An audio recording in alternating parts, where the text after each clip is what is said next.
Every day you hear music wherever you go. You hear it on the car on the way to work, in the coffee shop you stop at on the way, in your workplace throughout the day, and in the restaurant you socialize at after. As great as it may seem, this constant access to music comes at a cost. These costs can be found in the new element of the music industry, streaming services. The companies, while they do make possible this musical abundance which we now enjoy, are another head to pay out in an industry where everyone gets their cut. This presents a problem for companies like Spotify, which in July announced its first profitable quarter since 2017, when it went public. How can they stay in business when record labels and artists take 70% of royalties from every stream? Simultaneously, developments in the field of artificial intelligence have been making waves in the music world. What began as a few lines of code is now various software with unbelievable capabilities, and this growth does not show signs of stopping. As AI continues to advance, the question arises, how will these developments affect music as we know it? Will AI take over as the main source of popular music and eliminate the need for human artists? With thorough reasoning and evidence, I aim to show how artificial intelligence could be used to take over the mainstream music industry for the profits of streaming services, and argue that there is a way to prevent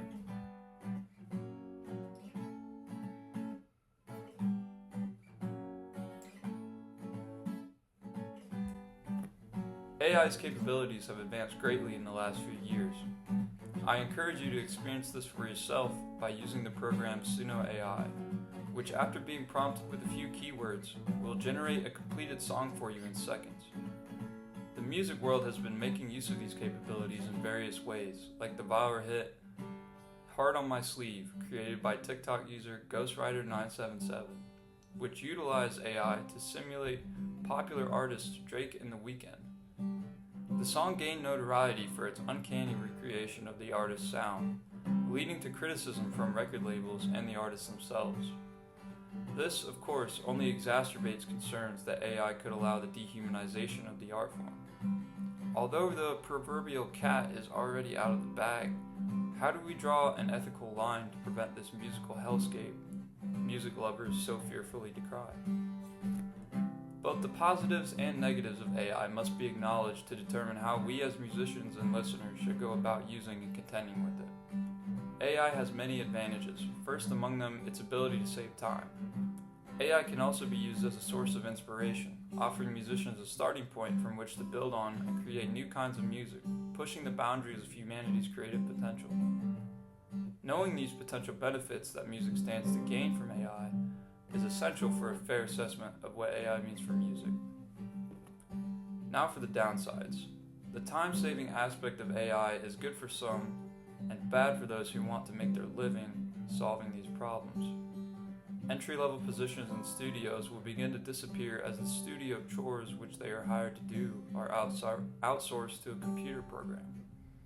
Music for advertisements will certainly be taken over by AI due to the massive difference in cost between paying human musicians and paying for a software program. Why hire a trumpet player to play that 10-second solo part you need for your song when you can make an AI generate it for you in seconds for practically free? Here it is easy to see how AI's use could promote a quantity over quality mindset in music spaces. How does this open the door for a new era of mainstream music characterized by AI dominance? The motivation for this possibility is simple: money. You'll recall the financial troubles of Spotify discussed earlier in this video. How are they able to make ends meet when 70% of their revenue is paid out to artists? If there was a way for them to release their own music on their platform, it would mean that for every time someone listens to a Spotify-owned song, instead of paying out royalties to artists, they collect it all themselves. Artificial intelligence is the perfect vector for this scheme. Using the vast and increasingly sophisticated music generation programs, one could conceive that Spotify would release a legion of AI-composed and produced songs, and put them in the playlist that they create and rake in the money. They could even use bots or forged numbers to inflate their streams. This is especially problematic as artists on Spotify are all paid from the same pool, meaning that this actively lowers the amount that every human artist is paid for each stream. This idea may seem far-fetched, yet some experts believe that it's already happening. Music historian and jazz pianist Ted Gioia points to Swedish producer Johan Rohr, who has amassed over 15 billion streams on Swedish-based company Spotify. He's used 656 different aliases to release over 2,700 songs and appears on nearly 150 Spotify curated playlists. Gioia remarks, "I can't prove that they're using Johan Rohr to avoid paying royalties to real musicians, but what other explanation can there be?" End quote. More than 5,700 fake artist names have also been attributed to Swedish producers. These numbers can only be explained with AI, as the sheer quantity of music released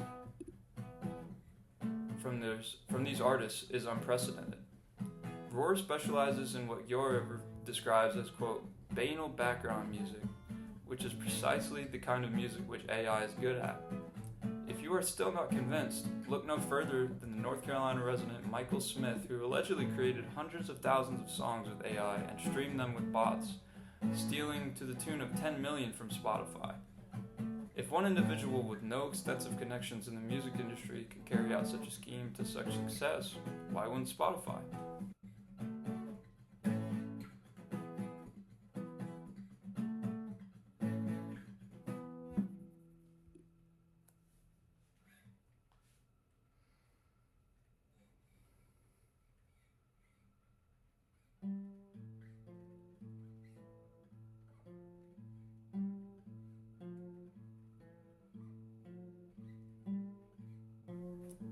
How can we stop this from happening?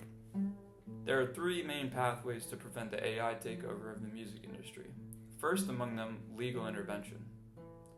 Although the ethical debate around AI is still very much underway, there are some lines which we may be able to draw already.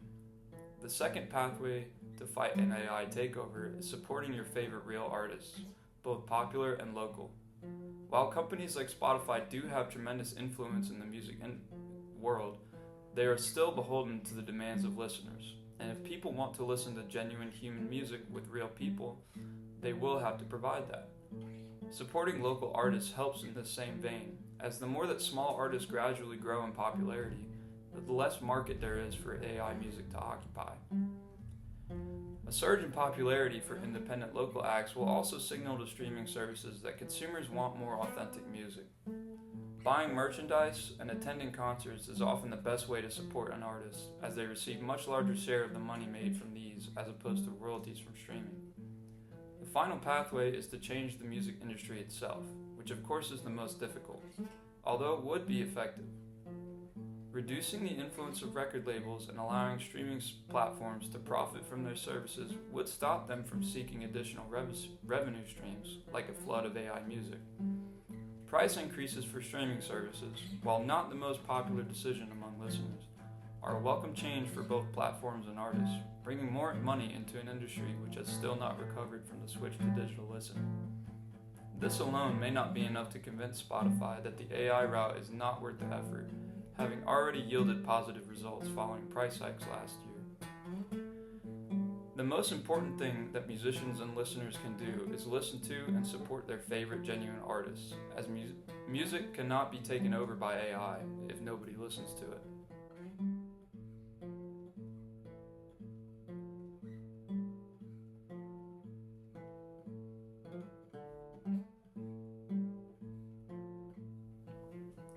So then, what is the verdict on artificial intelligence itself?